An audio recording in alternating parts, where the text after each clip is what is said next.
محمد وعلى وعلى آله سيدنا مولانا সাল্লাল্লাহু তাআলা আলাইহি ওয়াসাল্লাম। যাবতীয় প্রশংসা, গুণগান, গুণচর্চা সে মহান স্রষ্টা করুণাময় আল্লাহ রব্বুল আলামিনের জন্য, যিনি অক্ষয়, অব্যয়, নিরাকার, নিরঞ্জন, এক অদ্বিতীয় ওয়াহদাহু লা শারীক। অতঃপর সে আল্লাহ পাকের শত সহস্রবার শুকরিয়া বা কৃতজ্ঞতা প্রকাশ করি, যিনি আমাদের সকলকে সুস্থ সবল রেখে উক্ত অনুষ্ঠানে অংশগ্রহণ করার এবং আয়োজিত করার, উদযাপিত করার সৌভাগ্য লাভ করিয়েছেন। পড়ুন আলহামদুলিল্লাহ। অতঃপর আমার আপনার নবী তথা সমগ্র সৃষ্টি জগতের নবীর ওপর শতকোটি দুরূদ ও সালাম অর্পিত হোক, বর্ষিত হোক। সবাই মিলে এক বাক্যে, এক কণ্ঠস্বর মিলে বলুন আল্লাহুম্মা আমিন। উপস্থিত মুআজ্জাজ, আপনারা সকলেই মাগরিবের পর থেকে এতক্ষণ পর্যন্ত বিভিন্ন তলাবায়ে ইলজাম এবং উলামায়ে আহলে সুন্নাহ এবং খাস করে আপনাদের আমাদের সকলের ইমাম এবং আলিপুর ইউনিভার্সিটি মাদ্রাসার শিক্ষক মান্যগণ্য শেখুল হাদিস আল্লামা গোলাম সরওয়ার সাহেব কিবলা, যিনি আমার প্রিয় শিক্ষক, তিনি আপনাদের সম্মুখে বক্তব্য অর্পণ করলেন, বক্তব্য রাখলেন খুবই সুন্দর কোরআন ও হাদিসের দ্বারাতে। আল্লাহ রাব্বুল আলামিন তিনার ইলমে, আমলে এবং মর্যাদায় এবং হায়াতে বরকত দান করুক। পড়ুন আল্লাহুম্মা আমিন। আরও অন্যান্য উলামায়ে কিরামগণ স্টেজে উপস্থিত রয়েছেন, তিনারাও বক্তব্য ভাষণ দিয়েছেন, লেকচার দিয়েছেন। আল্লাহ পাক তিনাদেরকে আরও বেশি বেশি করে ইসলামের প্রতি বেরাদার আবেগ তৈরি করে আজকে জনগণের উপর তার মূল্যবান বক্তব্য প্রদান করতে পারে, এই তৌফিক আল্লাহ যেন দান করুক। পড়ুন আমিন। মুআজ্জাজ সামাইনে কেরাম, মা বোনেরা, পর্দার আড়ালে এবং আব্বাজান ভাইজানেরা, আপনারা আমার সম্মুখে বসে রয়েছেন। আচ্ছা, আপনারা সকলে ভালো আছেন তো? আলহামদুলিল্লাহ। যাই হোক, টাইম অনেক হয়ে গেছে, ঠান্ডার রাত, শীতকালের রাত। আপনারা নিজের নিজের গরম বিছানাকে ত্যাগ করে, ব্যতিব্যস্ততাকে দুর্ভীত করে আল্লাহ এবং রসুলের এবং তিনাদের বন্ধুদের আজকে আপনারা গুণগান, গুণচর্চা, আলোচনা শ্রবণ করার জন্য উপস্থিত হয়েছেন। আল্লাহ পাক সকলকেই নেক হায়াত দান করে। পড়ুন আমিন। মুআজ্জাজ, কোরআন থেকে আয়াতে কারিমা তেলাওয়াত করেছি।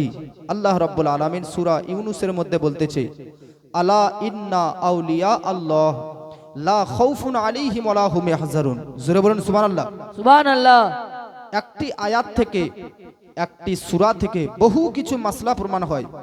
কোরআন এমন একটা গ্রন্থ, আল্লাহ রাব্বুল আলামিন এই কোরআন প্রসঙ্গে, কোরআন সংক্রান্তে, কোরআনকে নিয়ে বলতেছে, ওয়া নাযালনা আলাইকাল কিতাব তিবিয়ানাল লিকুল্লি শাই। এই এমন একটা কিতাব, এমন একটা গ্রন্থ, এমন একটা বুক, যে কিতাব গ্রন্থ বুকের মধ্যেতে সৃষ্টি জগতের শুরু থেকে, সৃষ্টি জগতের স্টার্ট থেকে শেষ এন্ড পর্যন্ত সমস্ত কিছু কোরআনের মধ্যে ভরা রয়েছে। জোরে বলেন সুবহানাল্লাহ। কুল্লু সগীরিন ওয়া কাবীরিন মুস্তাতর। ছোট বড় ক্ষুদ্র বৃহত্তম সবকিছু, মাল মিডিয়াম, বিধি বিধান সবকিছু এই কোরআনের মধ্যে রয়েছে। জোরে বলেন সুবহানাল্লাহ। কোরআনের মধ্যে সবকিছু রয়েছে।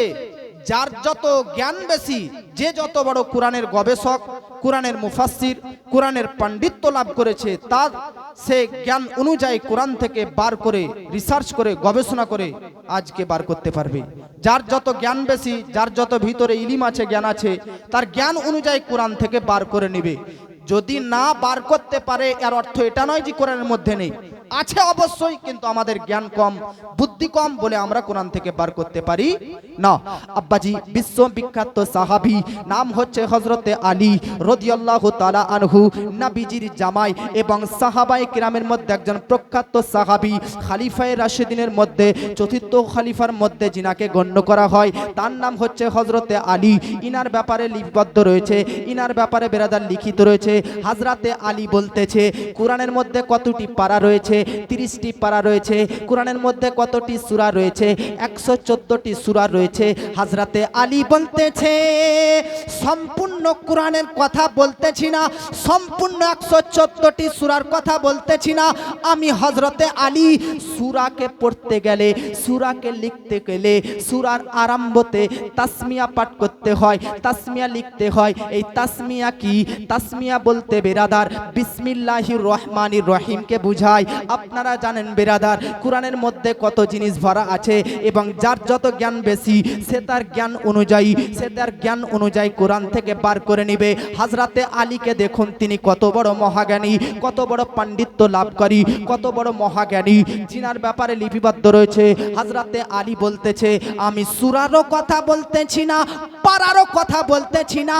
সূরা পড়তে গেলে, সূরা লিখতে গেলে শুরুতেই আরম্ভতেই যে বিসমিল্লাহ লিপিবদ্ধ রয়েছে, প্রত্যেকটি সূরার শুরুতে একমাত্র সূরা তওবা ব্যতীত প্রত্যেকটা সূরার শুরুতে যে বিসমিল্লাহ লিপিবদ্ধ রয়েছে, হযরতে আলী বলতেছে বিসমিল্লাহির রহমানির রহিম। এই বিসমিল্লাহির রহমানির রহিমের মধ্যে বাক্য কতটা আছে? বিসমি এটা একটা বাক্য, আল্লাহ এটা একটা বাক্য, আর রহমান এটা একটা বাক্য, আর রহিম এটা একটা বাক্য। তাহলে সম্পূর্ণ বিসমিল্লাহ শরীফের মধ্যেতে 4টি বাক্য রয়েছে। হযরতে আলী বলতেছে, 4টি বাক্যর মধ্যে 3টি বাক্য ছাড়লাম, রহিম ছাড়লাম, রহমান ছাড়লাম, আল্লাহ ছাড়লাম, থাকলো একটা। সেটা কি? সেটা হচ্ছে শুধু বিসমি, শুধু বিসমি। এই বিসমি শব্দটার মধ্যে কতটি অক্ষর রয়েছে? 3টি অক্ষর রয়েছে। একটা হচ্ছে বা, একটা হচ্ছে সিন, একটা হচ্ছে মিম। হযরতে আলী বলতেছে এই প্রথম বাক্য বিসমি এর মধ্যে 3টি অক্ষর, এই 3টি অক্ষরের মধ্যেতে 2টা অক্ষর ছাড়লাম, তাহলে বা সিন মিম নিয়ে বিসমি হয়। 2টা অক্ষর যদি ছেড়ে দেয় তাহলে শুধু থেকে যায় বা। হযরতে আলী বলতেছে ওই বার নিচে যে নুকতা আছে, যে ফুটা আছে, আপনারা মনে করছেন ছোটখাটো নুকতা, যে সে নুকতা, না না না।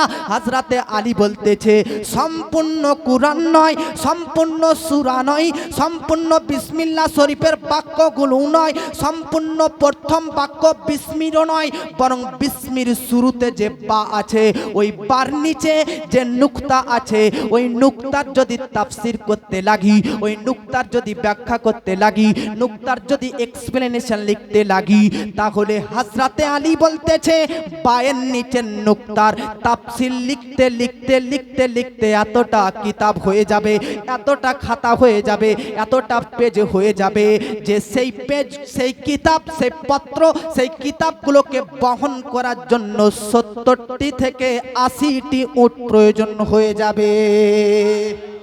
এ মুসলমান, কোরআনের মধ্যে 114টা সূরার কথা নয়, একটাও সূরার কথা নয়, সম্পূর্ণ বিসমিল্লাহ শরীফেরও কথা নয়, বরং বিসমিল্লাহ লিখতে গেলে শুরুতে যে বিসমি লিপিবদ্ধ রয়েছে, ওই বিসমিরও শব্দের পূর্বে যে বা রয়েছে, ওই বার নিচের নুকতার যদি তাফসীরের এই পাবার হয় যে লিখা তাফসীরের খাতাগুলো বহন করার জন্য যদি 70 পিস উটের প্রয়োজন হয়, তাহলে ভাবুন গোটা সম্পূর্ণ কোরআনের যদি তাফসীর লেখা হয়, তাহলে খোদার কসম করে বলতেছি গোটা জগতের গাছকে যদি কলম করা হয় আর জমিনের পানি, সমুদ্রের পানিকে যদি কালি করা হয়, তবুও কোরআনের তাফসীর লিখে শেষ করা যাবে না।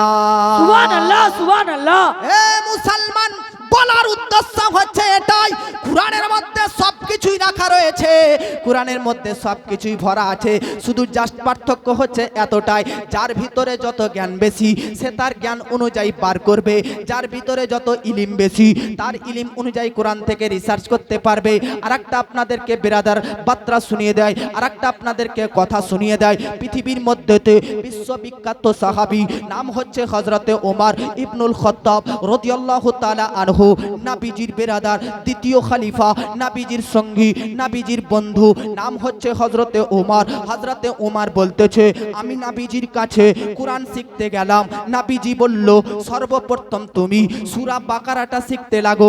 আপনারা কি মনে করছেন সূরা বাকারা শুধু রিডিং পড়তে লাগলেন? না না না না না, রিডিং নয়, রিডিং নয়। হযরতে ওমর ইবনুল খাত্তাব সাহাবী রাসূল নবীর কাছে সূরা বাকারার তাফসীর শিখতে আরম্ভ করলো, ব্যাখ্যা শিখতে আরম্ভ করলো, এক্সপ্লেনেশন শিখতে শিখতে আরম্ভ করলো। এবার হাজরাতে উমার বলতেছে সূরা বাকারার তাফসীর, সূরা বাকারার ব্যাখ্যা নবীজির কাছে শিখতে আরম্ভ করলাম।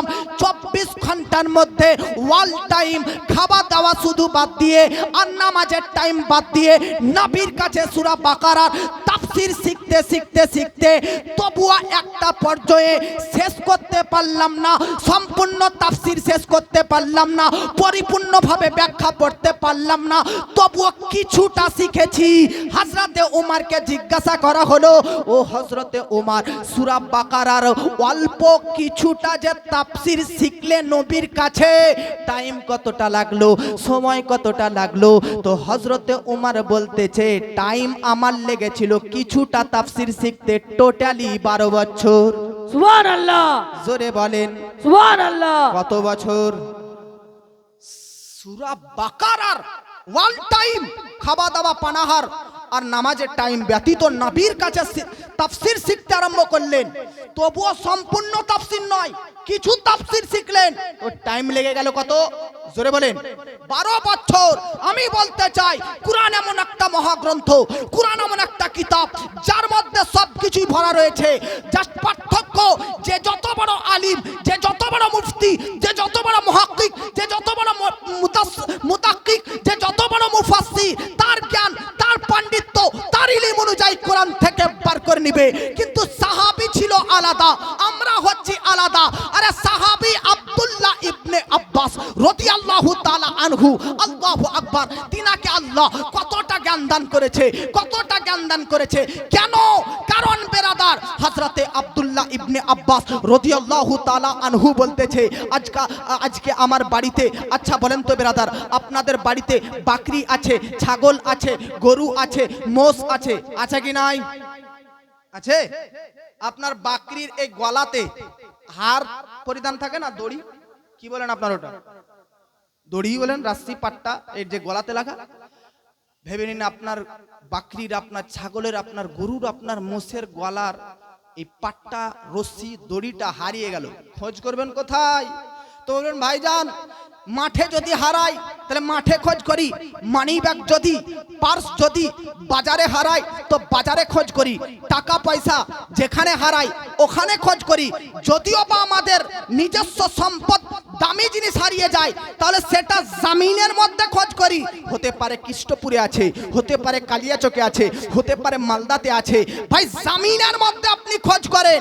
কিন্তু সাহাবী আব্দুল্লাহ ইবনে আব্বাসের ঘরের উটের গলার দড়ি হারিয়ে যায়, উটের গলার পাট্টা হারিয়ে যায়।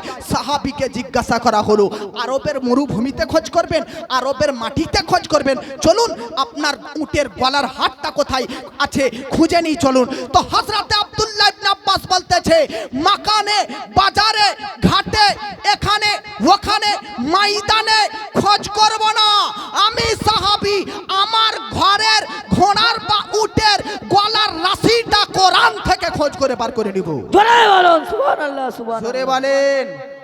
আব্দুল্লাহ ইবনে আব্বাসের কত পাণ্ডিত্য, কত জ্ঞান, যে তিনার ঘরের উট বা ঘোড়ার গলার রাশিটা পর্যন্ত কুরআন থেকে খোঁজ করে বার করে নেওয়ার ক্ষমতা ছিল।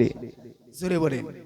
এইরকম একটা মহাগ্রন্থ কিতাব আমরা অনেকে জানি, অনেকে জানি না। আমরা তো আপনাদেরকে বলবো, অনেক ব্যক্তি আছে এই কোরআনকে তাফসীর তো দূরের কথা, পড়তেও পর্যন্ত জানে না, নাকি? অনেক ব্যক্তি আছে যারা কোরআনকে পড়তেও পর্যন্ত জানে না। মা বোন আপনাদেরকে বলতে চাই, আব্বাজান ভাইজান, কোরআন পাঠ করবেন, কোরআন শিক্ষা অর্জন করুন। কোরআন শুধু পাঠ করার জন্য, চালিসা চাহারুমে বাড়িতে আজকে নাজারা করার জন্য আসেনি। কোরআনের মধ্যে দেখুন কি আছে, কোরআনের মধ্যে কি ভরা আছে, ওটাকে রিসার্চ করার চেষ্টা করুন, গবেষণা করার চেষ্টা করুন। আর রিসার্চ আর গবেষণা করার জন্যই তো এই সমস্ত মাদ্রাসা তৈরি করা হয়েছে। এই মাদ্রাসা বাইরেকার ছেলে এসে যে পড়বে এমনটা নয়, এই মাদ্রাসাতে প্রবাসের ছেলেরা এসে পড়বে এমনটা নয়, এই মাদ্রাসা বেরাদার বাইরের বিদেশের ছেলেরা এসে পড়বে তা নয়। মাদ্রাসাতে আসুন, কোরআন থেকে কিভাবে রিসার্চ করে মাল মশলা বার করবেন সেই বেরাদার শিক্ষা এখানে দেওয়া হয়। আসুন এবং শিক্ষা গ্রহণ করে যান এবং কোরআনকে রিসার্চ করে বার করুন এবং তার প্রতি আমল করুন। দুনিয়াতে আছে যত মধু আর চিনি, সব থেকে বেশি মিঠা কুরআনের বাণী। জোরে বলেন। দুনিয়াতে আছে যত মধু আর চিনি, সব থেকে বেশি মিঠা কুরআনের বাণী। শোনো না ও গো মা বোনেরা, শোনো না ও গো মুমিন মুমিনা, এ কুরআন সব কিতাবের শিরোমণি। দুনিয়াতে আছে যত মধু আর চিনি, সব থেকে বেশি মিঠা কুরআনের বাণী। জোরে বলেন সুবহানাল্লাহ। জিবরিল বলে মোর দিল বলে যায়, কোরআনের ঝিলমিল আলো সুবা পায়। আরশ ফারশ তলে কোরআনের সুর তোলে, আরশ ফারশ তলে কোরআনের সুর তোলে। কোরআনের মজা তাজা সব থেকে জানি, দুনিয়াতে আছে যত মধু আর চিনি, সব থেকে বেশি মিঠা কুরআনের বাণী। জোরে বলেন সুবহানাল্লাহ। আল্লাহ পাক কুরআনের মধ্যে বলতেছে আলা ইন্না আউলিয়া আল্লাহ। এই আয়াতটা কিছু মুখালিফিন, কিছু বিরোধীগণ, ওলি বিরোধীগণ, পীর বিরোধীগণ, তারা বলে কি বলে না যে ওলি মানা যাবে না, পীর মানা যাবে না, ওলির আলোচনা করা যাবে না, পীরের আলোচনা করা যাবে না, মাশায়েখগণের আলোচনা করা যাবে না। আমি বলতে চাই তুমি তো পাগলা, তুমি তো বোকা, তুমি বুঝবে কি ওলি পীর মাশায়েখ সম্পর্কে? আল্লাহ নিজেই বুজুর্গানে দিন ওলিগণ মাশায়েখগণদের সংক্রান্তে বিষয় কোরআনের মধ্যে আলোচনা করে দিয়েছি। আমরা কেন ওলিদের চর্চা করি? আজ গরিব নামাজ কনফারেন্স কেন রাখলাম? আজ গরিব নামাজ প্রোগ্রাম কেন রাখলাম? আরে আল্লাহ পাক নিজেই কোরআনের মধ্যে ওলিদের চর্চা করেছে। আসহাফে কাহাফ এরা কারা? কোন নবীগণ, কোন রাসূলগণ, কোন ফেরেশতাগণ? না না, আসহাফে কাহাফের ব্যাপারে কোরআনের মধ্যে লিপিবদ্ধ রয়েছে 15 নম্বর পারা সূরা আল কাহাফের মধ্যে। এরা প্রত্যেককেই ছিল এক একজন বীর, এক একজন ইসলামিক সৈনিক, এক একজন ইসলামের সেনা, এক একজন ওলি, এক একজন বুজুর্গ, এক একজন মাশায়েখগণ ছিলেন বেরাদার। আচ্ছা বলেন তো বেরাদার, হযরতে সুলাইমান আলাইহিস সালামের যুগে পলক ঝাপকনে সে পহলে, আজকে চোখের পলককে ফেলার পূর্বে হযরতে আসিফ ইবনে বারখিয়া হযরতে সুলাইমান আলাইহিস সালামের সিংহাসন একটা রাজ্য থেকে নিজের রাজ্যে পৌঁছে দিয়েছিলেন। ইনি কে? যার ব্যাপারে কোরআনের মধ্যে আলোচনা রয়েছে। ইনি হচ্ছেন একজন আল্লাহর ওলি। আমি বলতে চাই কোরআনের মধ্যে হযরতে আবু বকর সিদ্দিক ও হযরতে উমর রাদিয়াল্লাহু আনহুমা, ইনাদের দুজনের সম্পর্কে কোরআনের মধ্যে আয়াত এসেছে বেরাদার, চাহে সেটা কেনায়া হোক সারিহি হোক। বোঝাতে চাইছি আসহাফে কাহাফ উমর, ফারুক এবং আবু বকর, ইনাদের ব্যাপারে কোরআনে আলোচনায় এসেছে। ইনারা কোন নবী ছিল না, রাসূল ছিল না, ফেরেশতা ছিল না, প্রত্যেককে এক একজন এক এক যুগের এক এক জামানার ছিল ওলি পীর মাশায়েখ। ভাবুন, যখন আল্লাহ কোরআনের মধ্যে ওলিগণের চর্চা করেছে, তো আমরাও প্রোগ্রাম স্টেজ সাজিয়ে আমরাও ওলিদের চর্চা করব। এ ঠিক কিনা? আমরাও করব কি করব না? শুধু আল্লাহ নয়, আমার নবীও ওলিদের চর্চা করেছে। জোরে বলেন। আমার নবীর মুখের বাসি, আমার নবীর মুখের ভাষা, আমার নবীর মুখের বাণী, নবী কিভাবে আল্লাহর ওলির প্রশংসা করেছে। নবী বলতেছে আল্লাযীনা ইযা রুউ যুকিরাল্লাহ। আরে ওলি হচ্ছে ওরা, পীর হচ্ছে ওরা যাদের চেহারা, যাদের ফেস দেখলে আল্লাহ স্মরণ চলে আসে। সুবহানাল্লাহ। আব্বাজি মুআজ্জাজ সামাইনি কেরাম, ওলিদের ব্যাপারে বেরাদার আজকে আমাদেরকে ঝামলা করলে হবে না। ওলিদের ব্যাপারে আল্লাহ নিজে কোরআনের মধ্যে আলোচনা করেছেন, নবীও আলোচনা করেছেন। হাদিস শরীফের মধ্যে, বুখারী শরীফের মধ্যে নবীজি সাল্লাল্লাহু তাআলা আলাইহি ওয়াসাল্লাম বলেছে, মান আদা ওয়ালিয়ান ফাকাদ আযানতুহু বিল হারব।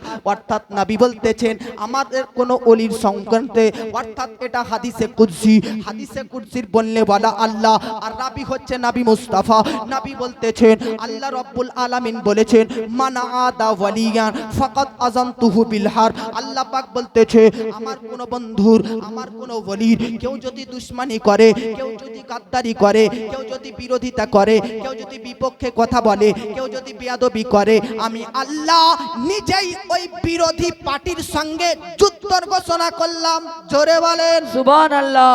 তাহলে আল্লাহর ওলির সঙ্গে দুশমনি করাটা কোনো ছোটখাটো বিষয় নয়। আল্লাহর সঙ্গে যুদ্ধ করার মতন, আল্লাহর সঙ্গে যুদ্ধ করার সামর্থ্য হয়ে যায় বেরাদার। তাই আল্লাহর ওলির সঙ্গে যোগাযোগ শুধুমাত্র মহব্বতের আশাই রাখবেন, প্রেমের জন্য রাখবেন, ভালোবাসাই রাখবেন। কেন বা রাখবেন না? আল্লাহ পাক নিজেই কোরআনের মধ্যে বলেছে, ইয়া আইয়ুহাল্লাযীনা আমানুত্তাকুল্লাহ ওয়া কুনু মা'আস সাদিকিন। সত্যবাদীর সঙ্গ লাভ করো, সত্যবাদীর সঙ্গ লাভ করো, সত্যবাদীকে বন্ধু বানাও। আল্লাহর ওলিদের সম্পর্কে, আল্লাহ ওয়ালাদের সম্পর্কে আল্লাহ পাক কোরআনের মধ্যে বন্ধুত্ব করতে বলেছে। তাই তামাম আয়াত থেকে খুলাসা বার এটাই হলো বিরাদার, আল্লাহর ওলিদের বিরোধিতা করা যাবে না, বরং আল্লাহর ওলিদের সঙ্গে বন্ধুত্ব করা লাগবে। বিশ্ববিখ্যাত আল্লাহর ওলি নাম হচ্ছে হযরতে বায়াজিদ বুস্তামি রহমাতুল্লাহ আলাই। তিনাকে একজন জিজ্ঞাসা করলেন, হুজুর বলেন আল্লাহর কাছে সবচাইতে পছন্দনীয় আমল, সবচাইতে মাননীয় আমল, সবচাইতে মনোপুত আমল কোনটা? হযরতে বায়াজিদ বুস্তামি রহমাতুল্লাহ আলাই বলতেছে, আল্লাহর কাছে সবচাইতে যদি তোমার আমলকে প্রিয় করতে চাও তাহলে আল্লাহর ওলিদের সঙ্গে দোস্তি করো, আল্লাহর ওলিদের সঙ্গে বন্ধুত্ব করো। কেন কেন কেন? আল্লাহর ওলি বায়াজিদ বুস্তামি বলতেছে, তুমি যদি আল্লাহর ওলির সঙ্গে দোস্তি করো, বন্ধুত্ব করো, আর তোমাকে যদি ওই ওলিউল্লাহ, ওই ওলি যদি বন্ধু বানায় নাই, ওই নামটা, তোমার নামটা সে ওলি যদি নিজের অন্তরে গেঁথে নেয়, তাহলে তুমি জান্নাতি হবার সৌভাগ্য লাভ করে নিবে। কেন কেন কেন? কোন আল্লাহর ওলি যদি আপনার নামটা অন্তরে একবার গেঁথে নেয়, আর আল্লাহ কোরআনের মধ্যে বলেছে, বেরাদার আমি আল্লাহর দৃষ্টি, আমি আল্লাহ পাকের নজর প্রত্যেকটা ওলির, প্রত্যেকটা মুহিব্বির, প্রত্যেকটা বেরাদার প্রিয় বান্দাদের অন্তরের মধ্যে থাকে। তাই মুআজ্জাজ সামাইনে কেরাম, আল্লাহর ওলিদের অন্তরে আল্লাহর দৃষ্টি থাকে। আপনার নাম যদি কোন আল্লাহর ওলি নিজের অন্তরে গেঁথে নেয়, তাহলে আপনার নামের ওপর আল্লাহর দৃষ্টি চলে যাবে। আর যখনই ওলির অন্তরে কোন ব্যক্তির নাম পাবে, ওই আল্লাহ তাআলা আপনাকে জান্নাত দান করে দিবে। সুবহানাল্লাহ। এই জন্য আল্লাহ পাক বলতেছে, আলা ইন্না আউলিয়া আল্লাহি লা খাউফুন আলাইহিম ওয়া লা হুম ইয়াহজানুন। আল্লাহ পাক বলতেছে, আল্লাহর ওলিদের কোনো ভয় নেই, কি নেই? এবং দুঃখও নেই। নাকি শুনেছেন কি না? ভয় নেই, দুঃখ নেই। এটার একটু ব্যাখ্যা শুনুন, তারপরে খাজা মঈনুদ্দিন চিশতি সম্পর্কে আসতেছে। আল্লাহর ওলিদের ভয় কেন নেই আর দুঃখ কেন নেই? ভয় কখন হয়, দুঃখ কখন হয়? আচ্ছা বলেন তো, কার কার বিয়ে হয়নি? একবার হাত তোলেন তো ভাই। বিয়ে হয়েছে? সবারই বিয়ে হয়ে গেছে নাকি? অবিবাহিত ছেলে নেই? হাত তোলা, একবার দুয়া করে দেবো, বিবাহ হয়ে যাবে। মাশাআল্লাহ। এক দুজন হাত তুলছে, বাকি লজ্জাতে কেউ হাত তোলে না। যাই হোক, আপনার অনেক ব্যক্তি আছে, হুজুরের কাছেও আসে, অনেক হুজুর কাছেও আসে, হুজুর বিয়ে করেছি 2 বছর হয়ে গেল কিন্তু ছেলে হয় না। কি হয় না? বাচ্চা হয় না। আচ্ছা তো কি হয়েছে বাচ্চা হয় না? তো খুব দুঃখিত হুজুর, স্ত্রীকে নিয়ে আছি, একটা বাচ্চা হলে আদর করতাম, ভালোবাসতাম, খুব আমার শখ, ইচ্ছা, তামান্না একটা বাচ্চা নেব। তো দেখলেন বাচ্চা নেই, বাচ্চা কাছে নেই, বাচ্চা ওর নেই বলে দুঃখ হচ্ছে নাকি? তাহলে দুঃখ হয় পাস্ট টেন্স, অতীতকাল, মাজিকে ভেবে। আপনার জীবনে গাড়ি নেই, দুঃখ হচ্ছে। বাড়ি নেই, দুঃখ হচ্ছে। জমি নেই, দুঃখ হচ্ছে। টাকা নেই, দুঃখ হচ্ছে। ছেলে সন্তান নেই, দুঃখ হচ্ছে। অতীতকাল নেই, এগুলো দুঃখ হচ্ছে। এখন আল্লাহ আপনাকে একটা ছেলে দিল, আর ওই ছেলেটা মদ খাচ্ছে, গাঁজা খাচ্ছে, হিরোইন খাচ্ছে, ড্রাগস খাচ্ছে। এবার বলেন আপনার কি হচ্ছে? ভয় হচ্ছে না দুঃখ হচ্ছে? ভয়। আরে বাবা, এখনো সাবালকের দম্পতি পর্যন্ত পৌঁছায়নি আর বিড়ি টানতে লেগেছে। এখনো সাবালক হলোও না আর মদের বোতল, হিরোইন, ড্রাগস। এই ছেলে তো বোধহয় আমাকে আর ভাত দিবে না, ই তো আর বাপকে লাত মেরে ঘর থেকে বার করবে। তাহলে ছেলে এতদিন পাননি, আসেনি, দুঃখ। ছেলে এসে গেছে, তাই ভবিষ্যৎ, ফিউচার টেন্স, ফিউচার, ভবিষ্যৎকে, মুস্তাকবিলকে ভেবে ভয় হচ্ছে। বোঝা গেল, দুঃখ হয় অতীতকে কেন্দ্র করে, ভয় হয় ভবিষ্যৎকে কেন্দ্র করে। আল্লাহর ওলিদের কোনো ভয় নেই, দুঃখ নেই। আর অর্থ কি? অর্থাৎ আল্লাহর ওলিদের কাছে ছেলে সন্তান থাকলো বা না থাকলো, জমি জায়গা থাকলো বা না থাকলো, টাকা পয়সা থাকলো বা না থাকলো, গাড়ি বাড়ি থাকলো বা না থাকলো, নামি দামি পোশাক থাকলো বা না থাকলো, কোনো টেনশন নেই, কোনো দুঃখ নেই। এবং এই সমস্ত কিছু যদি কোনো অলির কাছে থাকে তো হারিয়ে যাবারও কোনো ভয় নেই। সর্বদা আল্লাহর ওয়ালিদের কাছে, আল্লাহর ওয়ালিদের অন্তরে শুধু আল্লাহর জিকিরই চলতে থাকে। পাস্টে আল্লাহর জিকির, প্রেজেন্টে আল্লাহর জিকির, ফিউচারে আল্লাহর জিকির করতে থাকে। সুবহানাল্লাহ, সুবহানাল্লাহ। জোরে বলেন। দুনিয়া নিয়ে আল্লাহর ওয়ালিদের কোনো টেনশন হয় না, দুনিয়া নিয়ে আল্লাহর ওয়ালিদের কোনো ভয় নেই। তাই আল্লাহ পাক বলতেছে ওলিদের কোনো জিনিস আসাতে না ভয় আছে, না আসাতে কোনো দুঃখ নেই। জোরে বলে। এটা একটা তাফসীর, সাহেবের তাফসীরে ইমাম ফখরুদ্দিন রাজি রহমাহুল্লাহ একটা তাফসীর করতেছেন। ভয় কখন হয় আর দুঃখ কখন হয়? তো বলতেছে ভয় হয় নিজের জন্য আর দুঃখ হয় অপরজনের জন্য। আপনি বিশাল একটা বাসের মধ্যে সফর করতেছেন কয়েকজন বন্ধুকে নিয়ে। কাটরা শরীফ যান কি জান না আপনারা? জান না? কাটরা শরীফে বড় বড় বাস আপনারা ভাড়া করে যান। তো আপনি যাচ্ছেন, আরো আপনার সঙ্গী সাথী বন্ধুগণ যাচ্ছে। এখন মাঝ রাস্তায় খোদা না খাস্তা আল্লাহ না করুক যদি অ্যাক্সিডেন্ট হয়ে গেল, আপনি আগে কাকে বাঁচাবেন? নিজেকে বাঁচাবেন না অপরকে বাঁচাবেন? নিজেকে বাঁচাবেন। আরে যা অ্যাক্সিডেন্ট হয়ে গেল, বাঁচবো তো? নিঃশ্বাস চলাচল করছে না, শরীর তো সব অঙ্গ প্রত্যঙ্গ সব ভেঙে চুরমার, বাঁচবো কি বাঁচবো না ভয় হচ্ছে। যেমনই আপনি নিজেকে বাঁচাতে পারলেন, দেখা গেল আপনার যে ভাই এসেছিল, বন্ধু এসেছিল, তাকে বাঁচাতে পারলেন না, দুঃখ হবে কি হবে না? ভাই একসঙ্গে এসেছিলাম, বাড়ি থেকে একটা ব্যাগেই কাপড় নিয়ে এসেছিলাম, সে আজকে মারা গেল। তাহলে অপরকে নিয়ে দুঃখ হয় আর নিজেকে নিয়ে ভাববেন তখন ভয় হয়। আল্লাহর ওলিদের ভয় নেই, মানে নিজেদের কোন জাহান্নামকে নিয়ে, হাসরের শাস্তিকে নিয়ে, কবরের ভয়াবহ শাস্তিকে নিয়ে ভয় নয়। কবরের শাস্তি থেকেও পার, হাসর কিয়ামতের মাঠের শাস্তি থেকেও পার, পুলসিরাতের শাস্তি থেকেও পার, মিজানের দাঁড়িপাল্লার শাস্তি থেকেও পার, জাহান্নাম থেকেও পার। নিজেরও কোনো জাহান্নাম, পুলসিরাত, মিজান, কবরের শাস্তি নিয়ে ভয় নেই, নিজেও জান্নাতে যাবে। আর শরিয়ত সম্মত সঠিক আসল মুরিদ অর্থাৎ এদেরা যদি কোনোদিন জাহান্নামে যায় তো আল্লাহর ওয়ালিদের দুঃখ হতে পারে। তা আল্লাহ পাক বলতেছে নিজেও জান্নাতে যাও আর মুরিদকে নিয়েও দুঃখ করতে হবে না, মুরিদকেও সঙ্গে করে জান্নাত চলে যাও। সুবহানাল্লাহ, সুবহানাল্লাহ। এক তো আল্লাহর ওলি নিজের ভয় হতে পারতো, কবরকে নিয়ে, হাসরকে নিয়ে, পুলসিরাতকে নিয়ে, মিজানকে নিয়ে আল্লাহ ওলিরও ভয় রাখলো না। আর মুরিদকে নিয়ে টেনশন হতে পারতো, আল্লাহ পাক মুরিদকেও তার সঙ্গে জান্নাতি হবার সুসংবাদ কোরআনের মধ্যে দিয়েছে। জোরে বলেন। কিন্তু কোন ওলির পাওয়ার হবে এটা আল্লাহ পাক কোরআনের মধ্যে বলেছে, আল্লাযীনা আমানু ওয়া কানু ইয়াত্তাকুন। ওলি হচ্ছে তারা, এই ওলি হচ্ছে তারা যারা ঈমান আনয়ন করবে। আমরাও তো ঈমান এনেছি, আমরাও তো ঈমান আনয়ন করেছি, আমাদের ঈমান আনয়ন করেছি, আমরাও ঈমান এনেছি। কিন্তু আল্লাহ পাক কোরআনের মধ্যে বলেছে ওয়া কানু ইয়াত্তাকুন, যারা পরেজগার তাকওয়া অর্জন করেছে, খোদা ভীরুতা অর্জন করেছে, তারাই হচ্ছে প্রকৃত আল্লাহর ওলি। জোরে বলেন সুবহানাল্লাহ।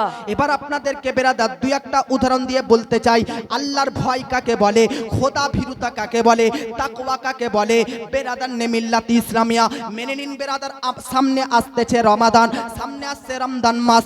এই রমজান মাসের মধ্যে বেরাদার প্রত্যেকজন ব্যক্তিরা আপনারা অবশ্যই রোজা রাখবেন। একটা রোজা রাখলেন, দুটো রোজা রাখলেন, 10টা রোজা রাখলেন, 20টা রোজা রাখলেন। বেরাদার সম্পূর্ণ রোজা রাখার পর 29টি রোজা হবার পর আপনারা রাত্রি বেলাতে, সন্ধ্যা বেলাতে চাঁদের দিকে তাকিয়ে থাকেন। চাঁদ যদি উঠে যায় তাহলে আগামীকালকে ঈদ, চাঁদ যদি না উঠে যায় তাহলে 30টি রোজা সম্পূর্ণ করে তারপরের দিন অবশ্যই ঈদ হবে। আমি বলতে চাই বেরাদার 29টি রোজা সম্পূর্ণ হবার পর আকাশের দিকে তাকালেন, দেখতে পেলেন চাঁদ উঠে গেছে। এর অর্থ কি? আগামীকালকে ঈদ, আগামীকালকে ঈদ। বাচ্চা থেকে বুড়া পর্যন্ত, বেরাদার বাচ্চা থেকে বৃদ্ধ পর্যন্ত প্রত্যেকটা মানুষের অন্তরে খুশি আর খুশি। কেন? আগামীকালকে ঈদ। কেউ নতুন জামা ক্রয় করার জন্য, কেউ ব্র্যান্ডেড পোশাক ক্রয় করার জন্য কালিয়াচকের বাজারে চলে যায়, কালিয়াচকের মার্কেটে চলে যায়। আগামীকালকে ঈদ। মা বোনেরা নতুন নতুন শাড়ি, নতুন নতুন চুড়িদার, নতুন নতুন নাইটি ক্রয় করে। আমার আব্বাজান ভাইজানরা বৃদ্ধ হলেই বাকি, তারাও লুঙ্গি ক্রয় করে, তারাও পাঞ্জাবি ক্রয় করে, লাচ্ছা সামাই ক্রয় করে, নামি দামি খাবার ক্রয় করে আনে। কেন? আগামীকালকে ঈদের দিন। ঈদ মানে হচ্ছে খুশির দিন, ঈদ মানে হচ্ছে আনন্দের দিন। সবাই ঈদ ঈদ বলে পালন করতেছে, কিন্তু বিশ্ব জগতের মধ্যে সবাই বলতেছে আগামীকালকে ঈদ, আগামীকালকে আনন্দের দিন, আগামীকালকে খুশির দিন।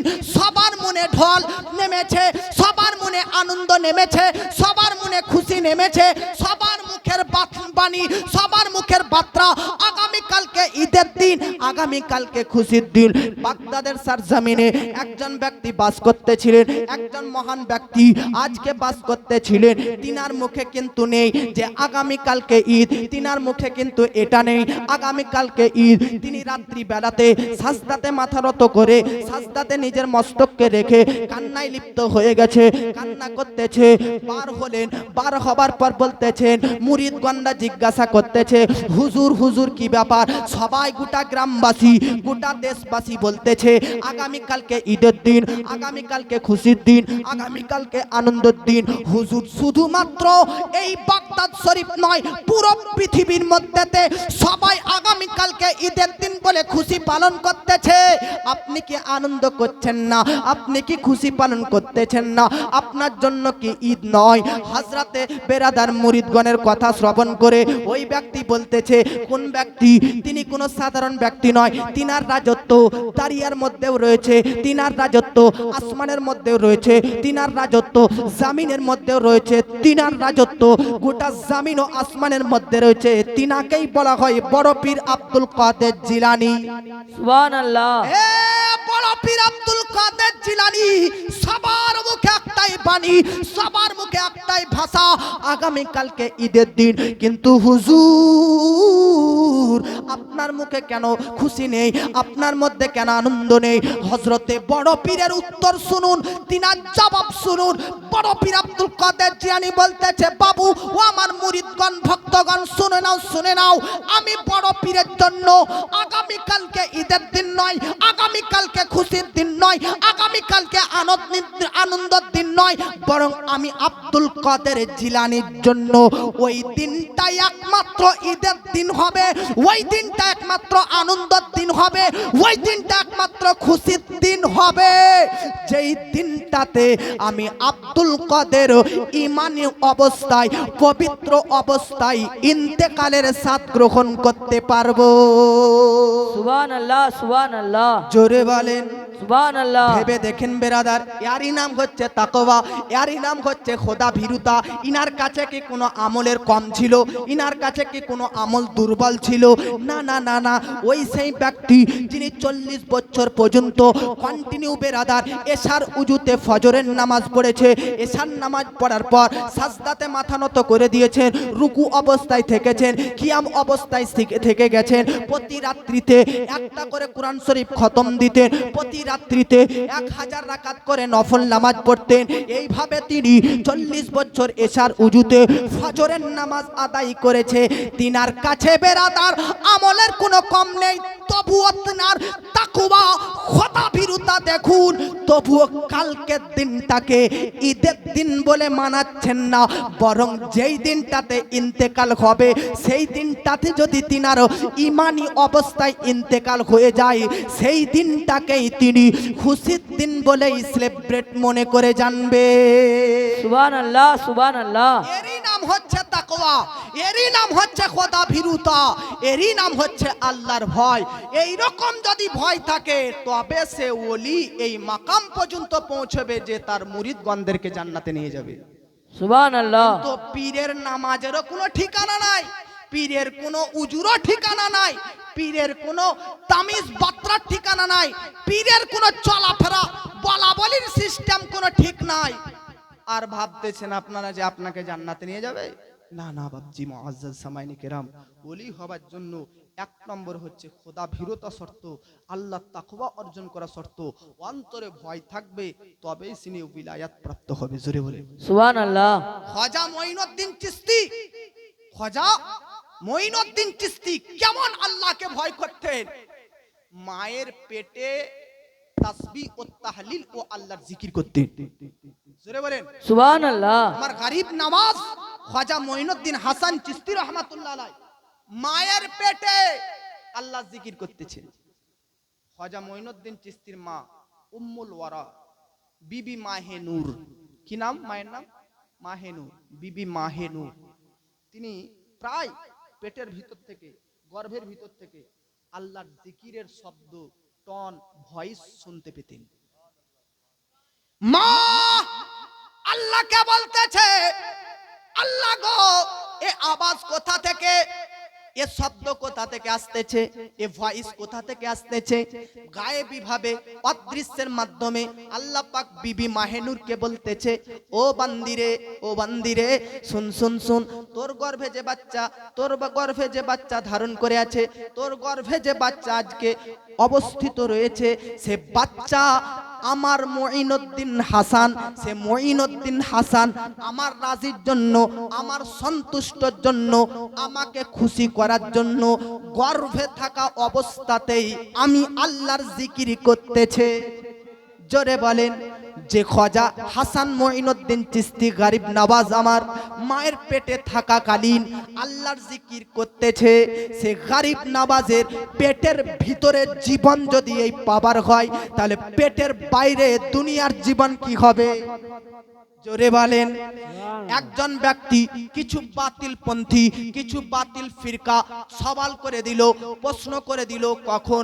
যখন শুনলো গরিব নওয়াজ মায়ের পেটে তাসবিহ করতেছে, মায়ের পেটে আল্লাহর জিকির করতেছে, তখন বাতিল ফিরকারা প্রশ্ন তুললো, কখনোই এটা সম্ভব নয়, কখনোই এটা পসিবল নয়, কখনোই এটাই বাস্তব হতে পারে না, মায়ের পেটে কি কেউ আল্লাহর জিকির করতে পারে?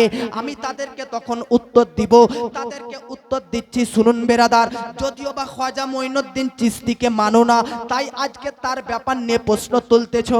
পৃথিবীর মধ্যে এমন একজন ব্যক্তির নাম করে দিচ্ছি, যিনাকে দেওবন্দিও মানে, ওয়াহাবিও মানে, সুন্নিরাও মানে, তার নাম হচ্ছে বিশ্ববিখ্যাত ইমাম শেখ ওলিউল্লাহ মুহাদ্দিস দেহলভী রহমাতুল্লাহ আলাইহি। জোরে বলেন সুবহানাল্লাহ। নাম হচ্ছে শেখ ওলিউল্লাহ মুহাদ্দিস দেহলভী।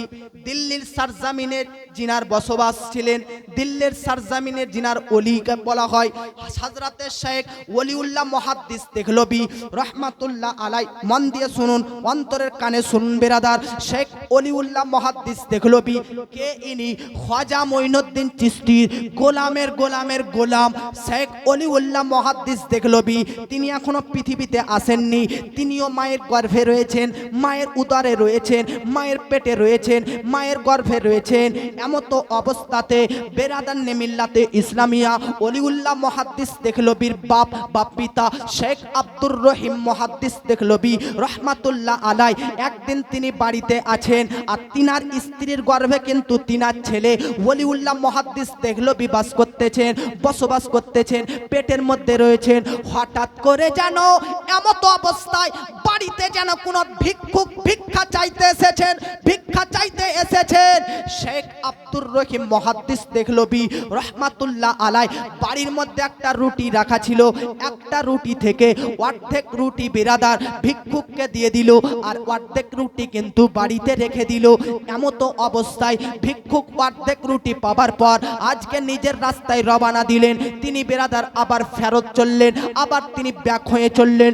বাবাজি মুসলমান দেখুন বেরাদার, যেমনই ভিক্ষুক বাড়ির দরজা থেকে ব্যাক ফেরত চলে যাচ্ছেন, এইদিকে বাড়ির ভিতর থেকে শেখ ওলিউল্লাহ মুহাদ্দিস দেহলভীর পিতা শেখ আব্দুর রহিম মুহাদ্দিস দেহলভী ডাক দিয়ে বলতেছে, ও ভিক্ষুক যেও না, যেও না, আরেকবার কাছে এসো।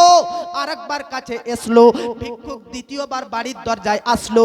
এই আব্দুর রহিম মুহাদ্দিস দেখলো বাড়ির ভিতরে যে অর্ধেক বাকি অংশ রুটিটা রাখা ছিল ওইটা আবার তিনাকে দিয়ে দিল, সম্পূর্ণ রুটিটা দিয়ে দিল। ভিক্ষুক আবার তিনি ফেরত, আবার ব্যাক বাড়ির দিকে, নিজের বাড়ির দিকে, সে তার গন্তব্য মন্তব্য স্থানে চলতে আরম্ভ করলো। এইদিকে শেখ আব্দুর রহিম মুহাদ্দিস দেখলো আবার চিৎকার দিয়ে বলতেছে, ভিক্ষুক যেও না, যেও না, আবার আসো। আবার আসলো। ভিক্ষুক মনে মনে চিন্তা করছে, ব্যাপারটা কি ভাই, ব্যাপারটা কি? মানুষ হতে পারে একবারেই সব কিছু দিয়ে দিতে পারতো, কিন্তু বারবার কিছু কিছু করে দিচ্ছে কেন? ব্যাপারটা একটু কাছে গিয়ে জানি। ভিক্ষুক বাড়িতে আসলো। বাড়িতে আসার পর শেখ আব্দুর রহিম মুহাদ্দিস দেখলো আরো কিছু বাড়িতে রুটি রাখা ছিল, সেটাও আবার দিয়ে দিল। এবার ভিক্ষুকের মনে প্রশ্ন, হুজুর আপনি প্রথমেই সম্পূর্ণ রুটি দিয়ে দিতে পারতেন, কিন্তু বারবার আপনি কেন ডেকে ডেকে দিচ্ছেন?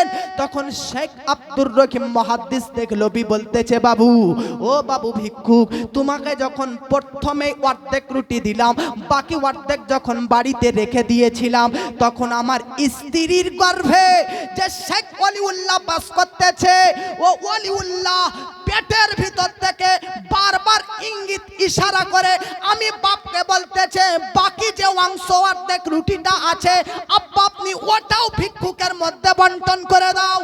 সুবহানাল্লাহ, সুবহানাল্লাহ। আমি যখন তোমাকে দ্বিতীয়বার অর্ধেক রুটিটা তোমাকে দিয়ে দিলাম, তখনও কিছু আমার বাড়িতে রুটি রাখা ছিল। আবার যখন তুমি চলতে আরম্ভ করলে, তখন দ্বিতীয়বার আমার বেটা পেটের ভিতর থেকে বলতেছে, আব্বা গো, বাড়ির ভিতরে যে রুটিগুলো আছে সব গুরাবা মাসাকিন, গরিব দুঃখী অভাবীর মধ্যে দান করে দিন, বন্টন করে দিন। আমি বলতে চাই মহাত্মা আজাদ শেখ ওলিউল্লাহ মুহাদ্দিস দেখলো মায়ের পেট থেকে যদি বাপকে রুটি দেবার, দান করার তাকিদ করতে পারে, এটা যেমন মানতে কোনো অসুবিধা নাই, তেমন হিন্দাল অলি ভারতের রাজা আজমিরি খাজা তিনি মায়ের পেটে আল্লাহর জিকির করতেছে, এটাতেও কোনো দ্বিধাবোধ নাই, এটাও আমরা সুন্নিরা মেনে নি না। সুবহানাল্লাহ, সুবহানাল্লাহ, জোরে বলেন সুবহানাল্লাহ। এ হচ্ছে খাজা মঈনুদ্দিন চিশতির পাওয়ার। খাজা মঈনুদ্দিন চিশতি জন্ম হলো, জন্ম কত সালে? 537 হিজরিতে। কত হিজরিতে? আর বড় পীর আব্দুল কাদের জিলানীর জন্ম কত হিজরিতে? 470 হিজরিতে। কত? 470 হিজরিতে বড় পীর আব্দুল কাদের জিলানীর ইন্তেকালের 10 থেকে 15 বছর আগে খাজা মঈনুদ্দিন চিশতি পৃথিবীর মধ্যে জন্মগ্রহণ করেছে।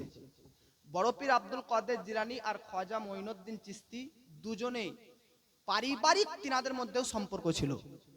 কেউ কেউ বলেছেন যে বড় পীর আব্দুল কাদের ছিল ভাগ্নে, আর খাজা মঈনুদ্দিন চিশতি ছিল মামা ভাগ্নে। আর কেউ কেউ বলতেছে, মুআররিখগণ, লেখকগণ বলতেছে যে গৌস পাক আর খাজা মঈনুদ্দিন চিশতি এক অপরের দুজন খালাইতো ভাই। কি ভাই? খালাইতো ভাই, খালা কা বেটা। ये হচ্ছে গৌস পাক আর খাজা মঈনুদ্দিন চিশতির জন্মের বৃত্তান্তকাল। খাজা মঈনুদ্দিন চিশতি জন্মগ্রহণ করলেন, যেমনই জন্মগ্রহণ করলেন, বিবি মাহেনুর উম্মুল ওয়ারা বলতেছে, সঙ্গে সঙ্গে আমার গর্ভ থেকে লাগছে নূর বার হয়ে গেল।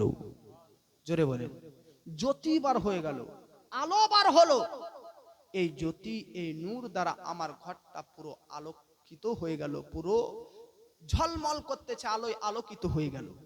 আব্বাজি, খাজা মঈনুদ্দিন চিশতি দুনিয়াতে আস্তে আস্তে দুনিয়াবাসীকে এটা শিক্ষা দিচ্ছে যে আল্লাহর ওলি মায়ের পেট থেকেও হয়ে আসতে পারে। সুবহানাল্লাহ।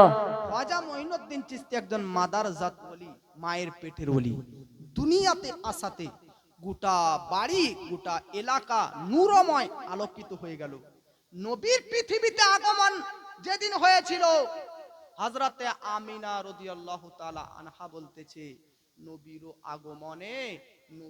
আগমনে আবির্ভাবে গোটা জগৎটা এমন ভাবে আলোকিত হয়ে গেছিল যে আমি মক্কার মাটিতে বসে বসে মুলকে সিরিয়া, শামের বড় বড় বাড়িগুলোকে নূরের ফাঁকাসে, নূরের আলোকে ঝলকে আমি নিজের চক্ষু দ্বারা দর্শন করতেছিলাম। সুবহানাল্লাহ। নবীর ব্যাপারে বললে বেরাদানে মিল্লাত ইসলামিয়া, তখন এদের ব্যথা হয়, কষ্ট হয়। নাবির গোলামের গোলামের গোলাম খাজা মঈনুদ্দিন চিশতির জন্মের সময়কালে যদি গোটা ঘর এলাকা আলোকিত হয়ে যেতে পারে, তো আকা নাবির জন্মতে কত আলোকিত হয়েছিল। সুবহানাল্লাহ। আব্বাজি মুআজ্জাজ সামাইনে কেরাম, হুজুর খাজা মঈনুদ্দিন চিশতি রহমাতুল্লাহ আলাই পৃথিবীর মধ্যে আসলেন। বেরাদার, পৃথিবীতে আসার সঙ্গে সঙ্গে বেরাদানে মিল্লাত ইসলামিয়া জন্মের সময়কাল থেকে নিয়ে তিনি যতদিন বড় হয়েছেন, তিনার মুখে শুধু বেরাদার আল্লাহরই বাণী ছিল, আল্লাহর জিকির ও তাসবিহ ও তাহলিল ছিল। হুজুর খাজা মঈনুদ্দিন চিশতি বেরাদার বাল্যকাল অবস্থাতে 1 থেকে 1.5 বছরের বাচ্চা, 1 থেকে 1.5 বছরের সন্তান, বাবাজি আপনার ঘরেও 1 থেকে 1.5 বছরের সন্তানরা বসবাস করে, 1 থেকে 1.5 বছরের সন্তানরা থাকে। 1 থেকে 1.5 বছরের বাচ্চারা খেলাধুলায় মগ্ন থাকে, খেলাধুলায় ব্যস্ত থাকে, খেলাধুলা করতে থাকে, রাস্তাতে ঘাটে এদিকে ওদিকে দৌড়াদৌড়ি করতে লাগে। কিন্তু খাজা মঈনুদ্দিন চিশতি 1 থেকে 1.5 বছরের মধ্যেও তিনি আল্লাহর জিকির করতে। সুবহানাল্লাহ, হে সুবহানাল্লাহ। মুসলমান, খাজা মঈনুদ্দিন চিশতির মা বিবি মাহেনুর বলতেছে, আমার সন্তান যে একজন আল্লাহর প্রেমিক সন্তান আমি কোন দিন বুঝলাম।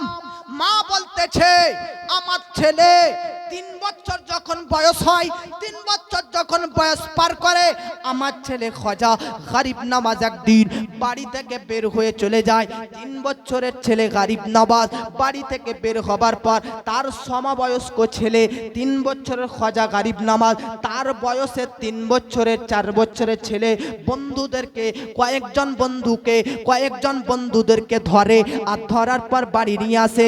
বাড়ি নিয়ে আসার পরে বাড়ির মধ্যে পাটি নিয়েছে, জামিনের মধ্যে বিছায়, আর বিছানোর পর বন্ধুদেরকে বলে বস। আর বসতে দেবার পরে আমার বেটা আমার কাছে আসার পর বলতে থাকে, মা আমি বাইরে থেকে মেহমান এনেছি, বাবা মা গো আমার মেহমানদেরকে সঠিকভাবে মেজবানগিরি করো। 3 বছর বয়সে জিনা চরিত্রের এই আলাম, চরিত্রের এই পাবার, মেহমানদেরকে ডেকে ডেকে এনে ধরে ধরে বন্ধুদেরকে 3 বছর। কেমন শিক্ষা ভাই, কেমন এডুকেশন! আপনাদের ছেলেকে এরকম শিক্ষা দেন না। আজকে আপনাদের ছেলেদেরকে এরকম শিক্ষা দিবেন?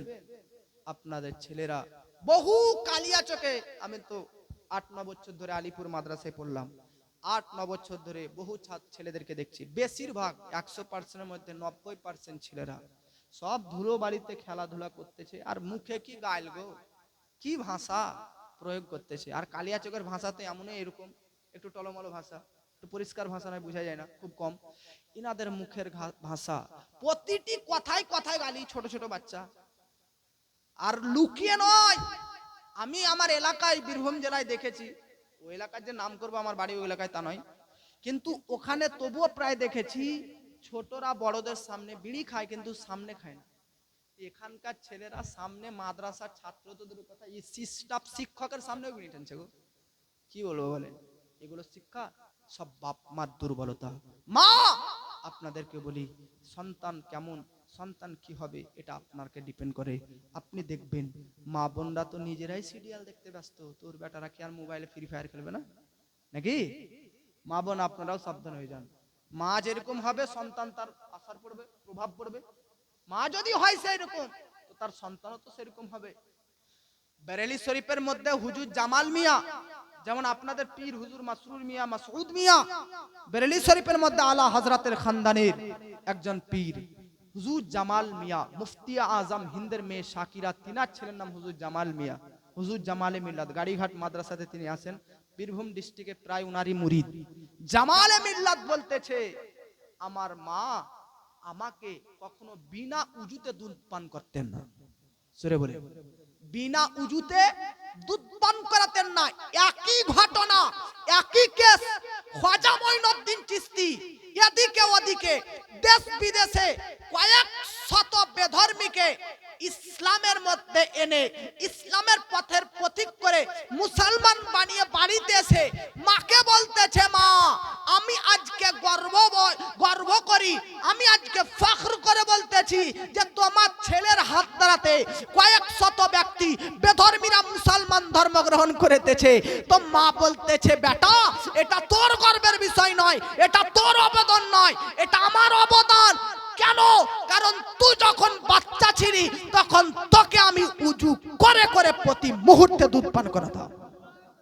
যার মা উজু করে বাচ্চাকে দুধ পান করায় ওই ছেলে দুনিয়াতে এসে কখনোই খারাপ কাজ করতে পারে না, কুকর্মে লিপ্ত হতে পারে না, নিকৃষ্ট ভাষা ব্যবহার করতে পারে না, কুব্যবহার করতে পারে না। এজন্য মা আজ পর্যন্ত কখনো দুধ পান করিয়েছেন বাচ্চাকে উজু করে? না, করেননি। দুধ শুধুমাত্র মা বোনরা আমার খায় নামাজের টাইম আর কোরআন শরীফ পড়ার টাইমে উজু করে থাকেন। আব্বাজি মুসলমান উজু অবস্থায় থাকবে। খাজা মঈনুদ্দিন চিশতির ব্যাপারে বললাম, তিনি বেরাদার কন্টিনিউ 70 বছর পর্যন্ত উজু অবস্থায় ছিলেন। জোরে বলেন। খাজা মঈনুদ্দিন চিশতি 3 বছর বয়সে এইরকম পাবার বেরাদার নে মিল্লাতে ইসলামিয়া হুজুর খাজা মঈনুদ্দিন চিশতির চরিত্র দেখুন আর নিজের জীবনকে পরিবর্তন করার চেষ্টা করুন। দেখুন তিনি কিভাবে অভাবীদেরকে, গরিবদেরকে, দুঃখীদেরকে কেমন ভালোবাসতেন।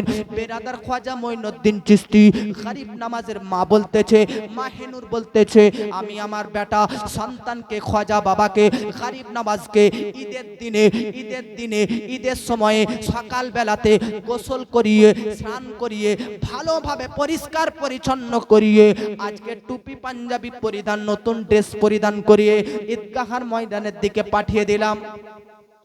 মারা করে কি করে না, ছেলেদেরকে সকাল বেলাতে ঈদের দিনে সাজিয়ে গুজিয়ে পাঠিয়ে দেয় ঈদগাহের দিকে। মা বিবি মাহেনুরুল মুলওয়ারা গরিব নামাজের মা একই ভাবে খাজা মঈনুদ্দিন চিশতিকে সাজিয়ে গুজিয়ে পাঠিয়ে দিল ঈদগাহের ময়দানের দিকে। একটু পর বেরাদার খাজা মঈনুদ্দিন চিশতি গুটি গুটি পায়ে টুক টুক টুক টুক করে হাঁটতে যায় ঈদগাহ প্রবেশ করার গেটে, প্রবেশ দুয়ারে যেন বেরাদার ছিঁড়া পোশাক পরিধান করে, ফাটা পোশাক পরিধান করে, চুলমুলো এলোমেলো হয়ে একটা যেন বাচ্চা ছেলে, তারই সমবয়স্ক ছেলে কান্না করতেছেন। বেরাদার গরিব নওয়াজ তার মাথায় হাত বুলিয়ে বলে, বাবু এখানে কেন কান্না করতেছো? ভাই এখানে কেন কান্না করতেছো? তুমি কি আজকে নতুন পোশাক পরনি? তুমি কেন আজকে চুলকে ভালোভাবে আঁচড়নি? তুমি কেন নতুন পোশাক পরিধান করনি? ওই বাচ্চা শিশু বলতেছে, ও ভাই ভাই ভাই আজকে বলবো কি, কাকে গোসল করিয়ে দিবে? যার মা থাকবে তার ছেলেকেই তো গোসল দিবে। কাকে নতুন পোশাক পরিধান করাবে? যার বাপ থাকবে সেই না নতুন পোশাক ক্রয় করে এনে পড়াবে নিজের ছেলেকে। আজকে কে ঈদগাহের দিকে পাঠাবে? যার আজকে আত্মীয় স্বজন থাকবে। আমি বাচ্চা এমন একটা, আমার না বাবা আছে, না মা আছে, না ভাই আছে, না আত্মীয় স্বজন আছে, কেউ নাই পৃথিবীর মধ্যেতে। বেরাদার নে মিল্লাতে ইসলামিয়া, তাই আমি কান্না করতেছি। নতুন পোশাক পরিধান করব কিভাবে? নতুন পোশাক পাবো কোথায়? চুলটাকে কে আমার আজকে সোজা করবে? কে আমাকে গোসল দেবে? বেরাদার গরিব নওয়াজ ওই রাস্তা দিয়ে চলতে চলতে এনাকে দেখতে পায়। আজকে আপনারাও ঈদগাহের ময়দানের দিকে যান। আজকে আপনারা তো শিক্ষিত হয়ে গেছেন, বড় বড় মানুষ হয়ে গেছেন। সুজা বেরাদার নে মিল্লাতে ইসলামী ঈদের ময়দানে চলে যান, ঈদগাহের ময়দানে চলে যান। ও বাবাজি, আপনার বাড়ির পাশে কত গরিবরা আজকে বেরাদার নতুন পোশাক ক্রয় করতে পারে না, কত গরিবরা ঠিকমতো লাচ্ছা সেমাই কিনতে পারে না। ঈদের দিনে কত গরিবরা, কত দরিদ্র ব্যক্তিরা, কত অভাবীরা ঠিকমতো রান্নার আজকে আগুন জ্বলে না। আজকে আপনার ওদিকে কোনো ধ্যান নেই, আজকে আপনার ওদিকে কোনো দৃষ্টিপাত নেই। আর আজকে নিজেকে গরিব নামাজের আজকে ভক্ত বলে দাবি করে। নানা বাবাজি, গরিব নামাজ বড় হয়ে নয়, বাল্যকালে তার ভক্তগণদেরকে শিক্ষা দিতেছেন। দেখুন গরিব নামাজ ওই বাচ্চা শিশুটাকে হাত ধরলেন, হাত ধরার পর বলতেছে, চল চল আমার একটু বাড়ি চল। এ বাবাজি, গরিব নামাজ ওই বাচ্চাকে বাড়ি নিয়ে যাবার পরে নিজে যে পোশাক পরিধান করেছিলেন ওই পোশাকগুলো খুলে খুলে ওই বাচ্চাকে গোসল করিয়া এই পোশাকগুলো পরিধান করে, আর গরিব নওয়াজ নিজের আরো অন্য পুরাতন পোশাকগুলো পরে আবার দুই ভাইয়ে ওই বেরাদারিয়াতি আর গরিব নওয়াজ ঈদগাহের ময়দানে চলতে লাগলে। কে আছে এমন যে নিজের নতুন পোশাক খুলে গরিবের মধ্যে বন্টন করবে, দুঃখীর মধ্যে বিতরণ করবে, অভাবীদেরকে দিয়ে দিবে। কে আছে যে গরিবের সাহারা হবে? কে আছে যে ওয়াহাবীদের মুখে খাবার তুলে দিবে? কে আছে যে অভাবীদের মুখে দুমুঠো ভাত তুলে দিবে? বেরাদার নাই নাই। আর গরিব নামাজের ভক্ত বলে দাবি করি।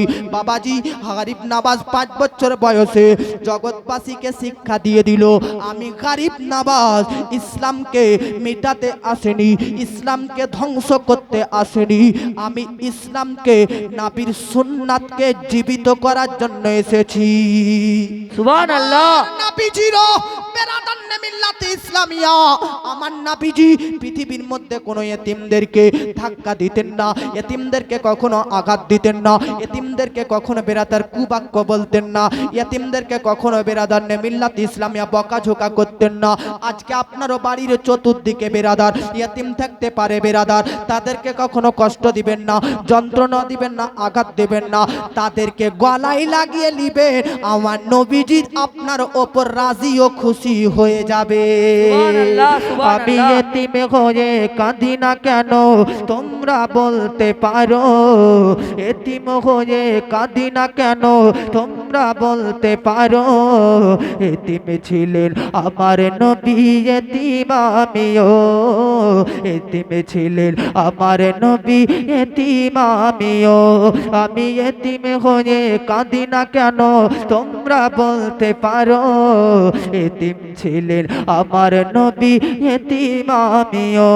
নেই যে বাবা মা, নেই যে বাড়ি ঘর, আমার মতো কপাল পড়া নেই তো ভাবে আর। নেই যে বাবা মা, নেই যে বাড়ি ঘর, আমার মতো কপাল পড়া নেই তো ভাবে আর। তবু মনে নিয়ে সালতনা কাটায় দিন রাত, মনে নিয়ে সালতনা কাটায় দিন রাত। এতিম ছিলেন আমার নবী হযরত মুহাম্মদ, এতিম ছিলেন আমার নবী হযরত মুহাম্মদ। জীবন চলার পথে রয় যে আপন পর, এই জীবনে রইল না মোর আপন কোন ঘর।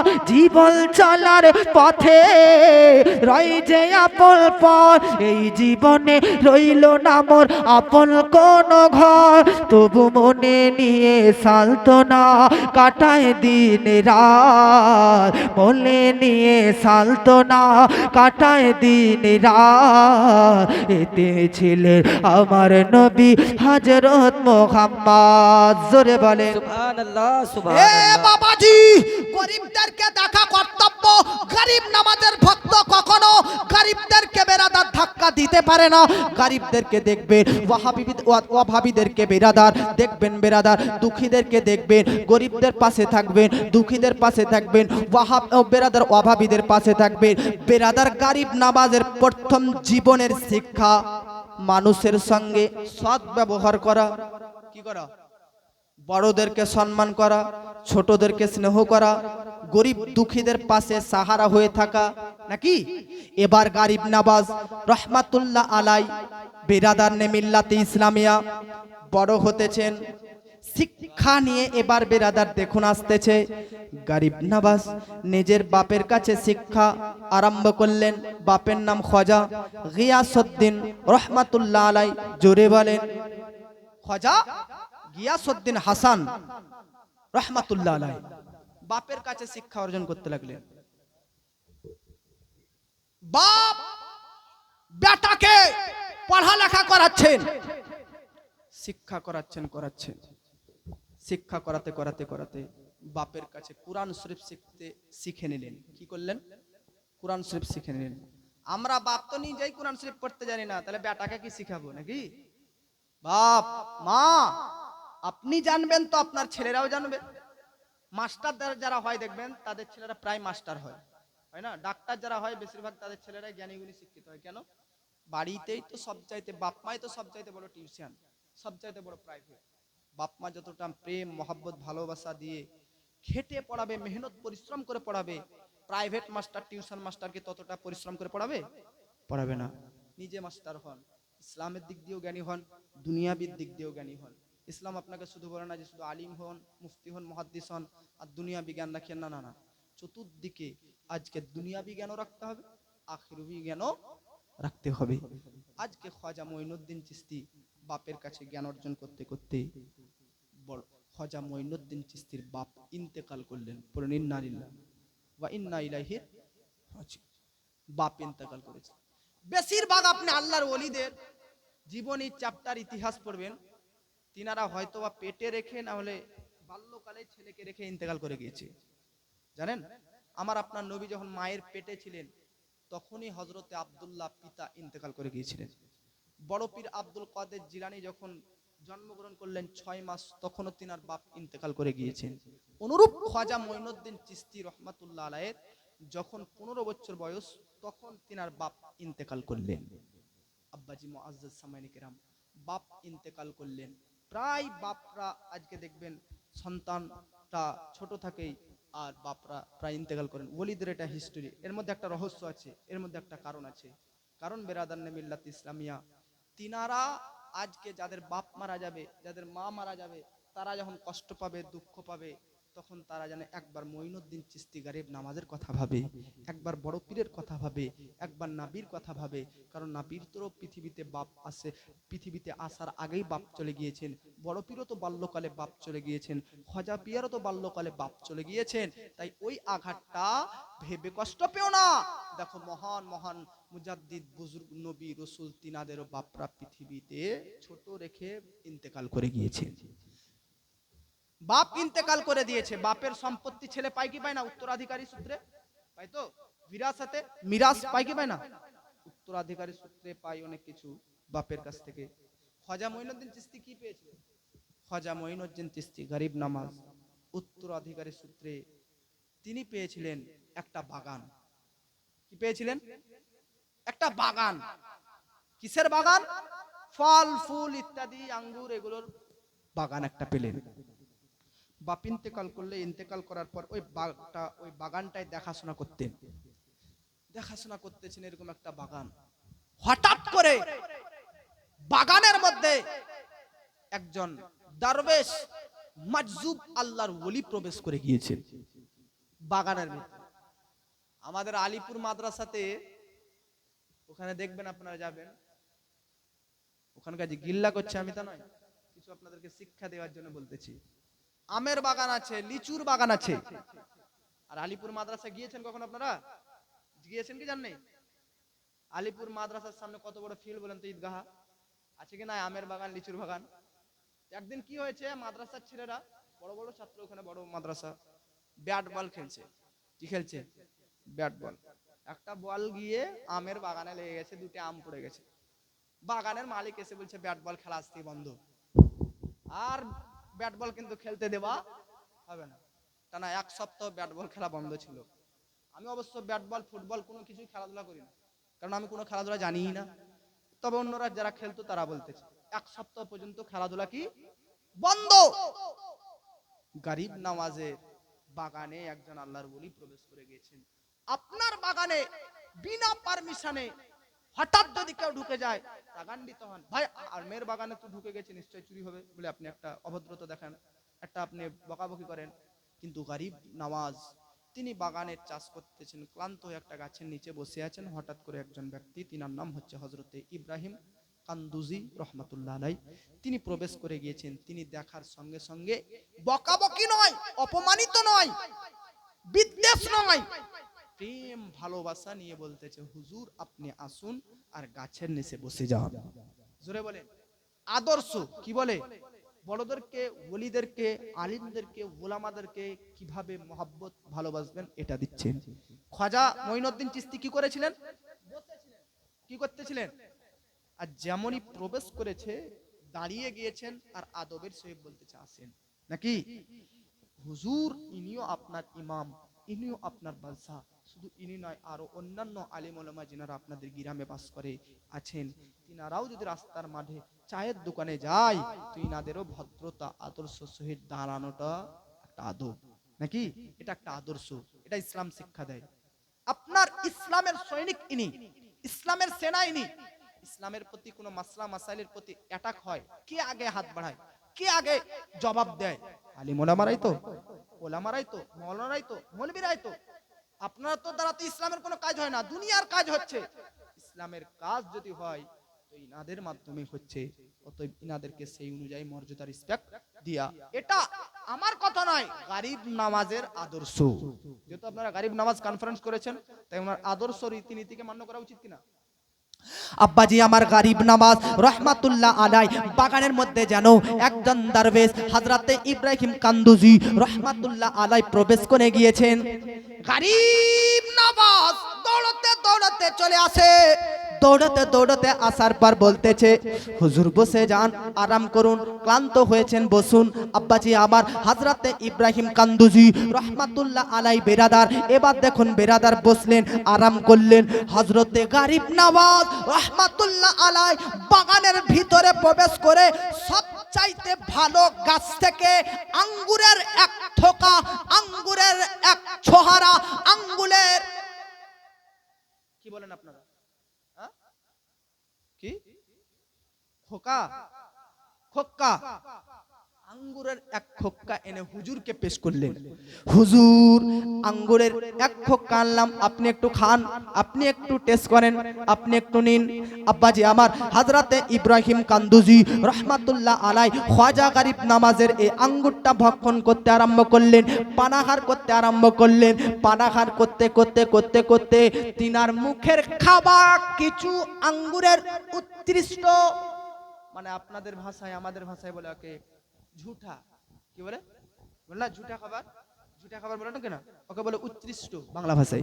এই ঝুঠা উৎকৃষ্ট খাবার খ্বাজা হাসান মঈনুদ্দিন চিশতি রহমাতুল্লাহ আলাইকে বললে একটু খাও। এটা একটা কিতাবে লিপিবদ্ধ রয়েছে, আর একটা কিতাবের মধ্যে লিপিবদ্ধ রয়েছে খ্বাজা গারিব নামাজ যখন আঙ্গুরের ছোকা, আঙ্গুরের ফল এনে হযরতে ইব্রাহিম কান্দুজি রহমাতুল্লাহ আলাইকে খাওয়ানোর জন্য, পানাহার করানোর জন্য দিলেন, তখন ওই দারবেশ, ওই ওলি তিনার পুটলির ভিতর থেকে একটা রুটি বার করে খ্বাজা গারিব নামাজকে দিলেন। বেরাদার এবার দেখুন গারিব নামাজ ওই রুটিটা খেলেন, না হলে ওই মুখের উৎকৃষ্ট ওই ঝুঠা খাবারটা খ্বাজা গারিব নামাজ খেলেন। এ মুআজ্জাজ, হযরতে গারিব নামাজ ওই খাবার খাবার পর ইব্রাহিম কান্দুজি জিজ্ঞাসা করতেছে, এবার কেমন ফিল করতেছো, কেমন অনুভব করতেছো? গারিব নওয়াজ বলতেছে, আগে যেমন ছিলাম তার থেকে 1000 গুণে পরিবর্তন হলাম। জোরে বলেন। আল্লাহর ওলিদের ঝুঠা খাবারের বরকত দেখুন, পরিবর্তন কেমন। হযরতে গারিব নওয়াজ বলতেছে, ওই তখনই সর্বপ্রথম তিনার অন্তরে একটা আল্লাহর প্রেমের কাইফিয়াত তৈরি হয়ে গেল, আল্লাহর ভয় অন্তরে বেশি বেশি সৃষ্টি হয়ে গেল, আল্লাহর প্রেম অন্তরে সৃষ্টি হলো, আল্লাহর মহব্বত ভিতরে সৃষ্টি হলো। গারিব নওয়াজ বেরাদার রহমাতুল্লাহ আলাই ওই ওলি ঝুঠা খাবার খাবার পর থেকে আল্লাহর অন্তরে বেশি বেশি করে বেরাদার বেশি বেশি করে ভয় সৃষ্টি হয়ে গেল, প্রেম সৃষ্টি হয়ে গেল, মহব্বত সৃষ্টি হয়ে গেল, ইশক সৃষ্টি হয়ে গেল। গারিব নওয়াজ মনে মনে চিন্তা করতেছে, আমি কি করতেছি, বাগান কেন দেখা দেখি করতেছি, কেন আমি ঘর বাড়িতে অযথা ব্যতিব্যস্ততাতে সময় কাটাচ্ছি, অযথা টাইমে বিলম্ব কেন করতেছি। এই গারিব নওয়াজ মনে মনে চিন্তা করলেন, 15 বছর বয়সে আর আমাকে এই দেশে থাকলে হবে না, নিচের গ্রামে থাকলে হবে না, এলাকায় থাকলে হবে না। জ্ঞান অর্জন করার জন্য, বিদ্যা অর্জন করার জন্য, ইলম হাসিল করার জন্য প্রবাসে যেতে হবে, বিদেশে যেতে হবে, বাইরে যেতে হবে, একই কাজ। হুজুর দেখুন বেরাদার, কোথায় ওনার বাড়ি বিহার, উনি বেরাদার ইলম হাসিল করেছে উত্তরপ্রদেশে, উনি ইলম হাসিল করেছে ইউপিতে। আল্লাহর ওলি হবার জন্য, আল্লাহর প্রেমিক হবার জন্য জ্ঞান অর্জন করা জরুরি, বিদ্যা অর্জন করা জরুরি, ইলম অর্জন করা জরুরি। ইলম যদি ভিতরে না থাকে, বিদ্যা যদি ভিতরে না থাকে, তাহলে আল্লাহকে চিনবেন কিভাবে? নাকি ইলম যদি না থাকে তাহলে আল্লাহকে চিনা মুশকিল। আল্লাহ পাক কোরআনের মধ্যে বলেছে, ইন্নামা ইয়াখশাল্লাহ মিন ইবাদিহিল উলামা, একমাত্র আল্লাহর ভয় তো, আল্লাহর ভয়, আল্লাহর প্রেম তো ওলামা আলিমগণদেরই অন্তরে রয়েছে। জোরে বলেন। যারা জ্ঞান অর্জন করে, যারা ইলম অর্জন করে, যারা বিদ্যা অর্জন করে, তারাই আল্লাহকে চিনতে পারে, তারাই তাদের জ্ঞানের বিদ্যার আলোকে বেরাদার আল্লাহকে বুঝতে পারে, আর তারাই বেরাদার এক সময়ে ভিলায়াতের মাকাম পর্যন্ত পৌঁছে যায়। বেরাদার এবার মন দিয়ে শুনুন, গারিব নামাজ 15 বছর বয়সে শিক্ষা অর্জন করার জন্য খুরাসান শহরে যায়। খুরাসান শহরে বিশ্ববিখ্যাত বেরাদার আলিমে দ্বীন শেখ সারফুদ্দিন রহমাতুল্লাহ আলাই তিনার কাছে কিছুদিন জ্ঞান অর্জন করলেন, বিদ্যা অর্জন করলেন। খুরাসান শহর থেকে বুখারা চলে গেলেন। এই যে বুখারী শরীফ কিতাবের নাম শুনেন, ওই কিতাবের লেখকের গ্রাম এলাকা যেটাই, ওই এলাকাতে বেরাদার গারিব নামাজ শেখ হুসামউদ্দিন রহমাতুল্লাহ আলাইয়ের কাছে জ্ঞান বিজ্ঞান অর্জন করলেন। মনে রাখবেন বেরাদার, 15 বছর বয়স থেকে 6 বছরে 21 বছরে উলুমে জাহিরি অর্থাৎ প্রকাশ্য জ্ঞান ও বিজ্ঞান অর্জন করে শিক্ষা সমাপ্তি করে দেয়। সুবহানাল্লাহ, সুবহানাল্লাহ। গারিব নামাজের জীবনের এক একটা চ্যাপ্টার খুলুন। উনি প্রথমে ক্যারেক্টার, চরিত্র, ব্যবহার দিয়ে মানুষকে দেখালেন, তারপর জ্ঞান অর্জন করতে বেরিয়ে গেলেন। 6 বছর ধরে বাইরে বিদেশে এখানে ওখানে জ্ঞান বিজ্ঞান অর্জন হাসিল করাতে ব্যয় করলেন। বিরাদার মিল্লাত ইসলামিয়া, আপনি কোথায় গিয়ে জ্ঞান অর্জন করতেছেন, বিদ্যা অর্জন করতেছেন? ভাইজান, যদিও বা আপনাকে আমি এখন বাইরে যেতে বলতেছি না, অনেকে সংসারে লিপ্ত হয়ে গেছেন, এলাকায় মাদ্রাসা আছে, মাদ্রাসাতে এসে পড়ালেখা করুন এবং গারিব নামাজের আদর্শকে ফলো করুন। 21 বছর বয়সে 6 বছর তিনি জ্ঞান বিজ্ঞান অর্জন করার পর তিনি তো প্রকাশ্য জ্ঞান বিজ্ঞান অর্জন করে নিলেন। এবার তিনি মনে মনে ভাবলেন কোন মুর্শিদে কামিল, কি বললাম মানে এবার একটা পীর ধরবো। গারিব নামাজের পীরকে খাজা ওসমান হারুনি। গারিব নামাজ মনে মনে চিন্তা করলো যে একটা পীর মাশাইখ, একটা বুজুর্গ দরকার, মুর্শিদে কামিল। তিনি বুখারা থেকে হিজাজ যেতেলেন। কোথায়? মক্কাকে আগতে হিজাজ বলা হতো। হিজাজ মক্কার দিকে রওনা হলো। এরই মধ্যে মাঝে একটা গ্রাম ছিল, নাম হচ্ছে হারন। কি নাম? হারন। ওই হারনে বাস করেছেন খাজা মঈনুদ্দিন চিশতির পীর, তাই হারনকে কেন্দ্র করে হয়ে গেছেন হারুনি। মনে রাখবেন তো, খাজা মঈনুদ্দিন চিশতির গ্রামের নাম সানজার, তাই ওনাকে সানজারি বলা হয়। তেমন বড় পীর আব্দুল কাদের তিনার জিলান শহরে জন্ম, এই জন্য জিলানি। কারণ হারন একটা জায়গার নাম, ওখানে জন্মগ্রহণ করেছে ওসমান, তাই ওনাকে ওসমান হারুনি বলা হয়। উনি আসলেন, আসার পর হযরতে খাজা ওসমান হারুনি রহমাতুল্লাহ আলাইহির কাছে আসলেন বায়াত করার জন্য। কি করার জন্য?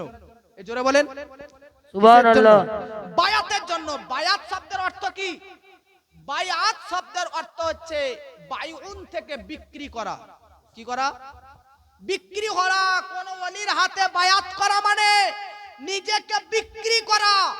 অর্থাৎ আল্লাহর ওলি পীর মুরিদ করার সময় বলে যে নামাজ পড়বে 5 ওয়াক্তের, রোজা রাখবে, অর্থ থাকলে হজ করবে, টাকা সম্পদ থাকলে যাকাত প্রদান করবে, গালিগুলোজ থেকে দূরে থাকবে, পরনিন্দা থেকে দূরে থাকবে, গীবত পরচর্চা থেকে দূরে থাকবে, মিথ্যা কথা বলা থেকে দূরে থাকবে। তো আল্লাহর ওলির হাতে মুরিদ হবা মানে বিক্রি হয়ে যাবা। এই মোবাইল যদি আপনাকে বিক্রি করে দিই, তাহলে এই মোবাইলকে চালাবার আমার কোন আর অধিকার থাকবে? এ জোরে বলেন, অধিকার থাকবে? যাকে বিক্রি করব তার অধিকার থাকবে। তো কোন মুরিদ কোন পীরের হাতে বিক্রি হয়ে যাওয়া মানে পীর যেটা বলবে ওটা অনুযায়ী চলতে হবে। মুরিদ হবার সময় 5 ওয়াক্তের নামাজ পড়ার অঙ্গীকার করিয়েছেন, ব্রাদার রোজা রাখার অঙ্গীকার করিয়েছেন, পরনিন্দা থেকে দূরে থাকার, পরচর্চা থেকে দূরে থাকার, মিথ্যা কথা বলা থেকে এবং ব্রাদার গীবত করা থেকে আপনাকে দূরে থাকতে বলেছে, এই অঙ্গীকার করেছে। অতএব মুরিদ তো সেই যে পীরের এই সমস্ত কথা অনুযায়ী চলে। যে মুরিদ নিজেকে মুরিদ বলে আর মিথ্যা কথা বলে, গীবত করে, পরচর্চা করে, চুরি করে, চামারি করে, নিশা করে, বেনামাজি হয়, রোজা রাখে না, টাকা সম্পদ থাকতেও হজ যাকাত করে না, ও কখনো মুরিদ হতে পারে না। জি বেশক বেশক। মুরিদ হবার জন্য শর্ত পীরের কথা অনুযায়ী চলা। আর পীর মুরিদ হবার সময় আপনারা মাসরুর মাসউদ মিয়ার হাতে মুরিদ হয়েছেন, এগুলো বলেন কি বলেননি? বলেছে কি বলেননি? বলেছেন। দেখুন খাজা মঈনুদ্দিন চিশতি খাজা ওসমান হারুনির হাতে মুরিদ হবেন, তা কি কি বলতে বলছে দেখুন। খাজা ওসমান হারুনি রহমাতুল্লাহ আলাইহির কাছে আসলেন গারিব নামাজ, বাবু মুরিদ হওয়া? আচ্ছা যাও যাও আগে 2 রাকাত নামাজ পড়ো, জোরে বলেন। মুরিদ হতে এসে আগেই বলতেছে যাও যাও 2 রাকাত নামাজ পড়ো। খাজা উসমান হারুনির কথা অনুযায়ী, হুকুম অনুযায়ী গরিব নওয়াজ 2 রাকাত নামাজ কমপ্লিট করলেন। বাবাজি 2 রাকাত নামাজ সম্পূর্ণ পরিপূর্ণ করার পর আবার খাজা উসমান হারুন পীরের কাছে চলে আসে। আসার পর হুজুর বলতেছে হুজুর নামাজ কমপ্লিট করলাম, এবার কি করব?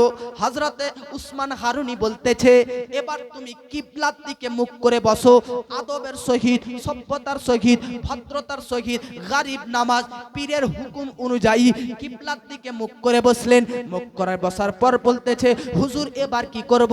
উসমান হারুনি বলতেছে এবার তুমি সূরা বাকারা তেলাওয়াত করো, জোরে বলেন। কিভাবে মুরিদ করাচ্ছেন এখনকার পীর আর খাজা গরিব নামাজকে যিনি মুরিদ করাচ্ছে, পার্থক্য দেখুন। খালি মুরিদ জ্ঞানের আর হয়ে পালা আসলেন আর যাটা করতেছেন পার করে দিবে ভাবিয়েন না। দেখুন গরিব নামাজ সূরা বাকারা তেলাওয়াত করা সম্পূর্ণ করলেন। খাজা উসমান হারুনি বলতেছে শেষ হলো? বলতেছে হ্যাঁ হুজুর হলো। আচ্ছা শেষ হলো, এবার তুমি 60 বার সুবহানাল্লাহ পাঠ করো। কতবার? 60 বার সুবহানাল্লাহ পাঠ করো। 60 বার সুবহানাল্লাহ পাঠ করলেন। খাজা গরিব নামাজ পাঠ করার পর বলতেছে হুজুর কমপ্লিট হয়ে গেল। এবার হযরতে খাজা উসমান হারুনি গরিব নামাজের হাতে হাত রাখলেন, আর হাত রাখার পরে আকাশের দিকে মুখ তুললেন। এবার মুখ তোলার পর খাজা উসমান হারুনি আল্লাহকে বলতেছে আল্লাহ গো আমি গরিব নামাজকে তোমার কাছ পর্যন্ত পৌঁছে দিলাম, জোরে বলেন। গরিব নামাজকে তোমার কাছ পর্যন্ত পৌঁছে দিলাম। এই কথা বলার পর খাজা উসমান হারুনি বলতেছে মুখটা এবার নামাও। মুখটা নামালেন বেরাদার। এবার বলতেছে খাজা গরিব নামাজকে 1000 বার সূরা ইখলাস কুল হুয়াল্লাহ শরীফ পাঠ করো। গরিব নামাজ 1000 বার কুল হুয়াল্লাহ বেরাদার সূরা ইখলাস এটা 1000 বার পাঠ করলো। পাঠ করার পর কি বললো জানেন? খাজা উসমান হারুনি বলতেছে হয়ে গেল। হ্যাঁ হয়ে গেল।